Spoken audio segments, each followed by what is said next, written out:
బీహార్ ఎన్నికల ఫలితాలు RJD chief Lalu Prasad Yadav ఫ్యామిలీలో చిచ్చు పెట్టాయి. కేవలం 25 అసెంబ్లీ స్థానాల్లో లాలూ పార్టీ గెలవగా ఆ ప్రభావం లాలూ కుటుంబంపై కూడా పడింది.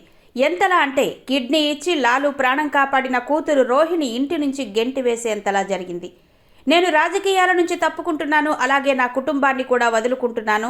సంజయ్ యాదవ్, రమీజ్ నన్ను చేయమని అడిగింది ఇదే అంటూ లాలూ కూతురు రోహిణి ఆచార్య ప్రకటన చేసింది. సంజయ్ యాదవ్, రమీజ్ నన్ను చేయమని అడిగింది ఇదే అంటూ లాలూ కూతురు రోహిణి ఆచార్య ప్రకటించేసింది. ఒక కూతురుగా, ఒక సోదరిగా, ఒక తల్లిగా తనను అవమానించారని పేర్కొంది.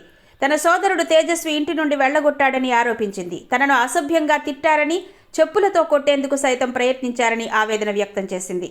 రోహిణి ఆచార్య వృత్తిరీత్యా వైద్యురాలు. తండ్రి లాలూ ప్రసాద్ యాదవ్కు కిడ్నీ ఇవ్వడంతో 2022లో వార్తల్లో నిలిచింది.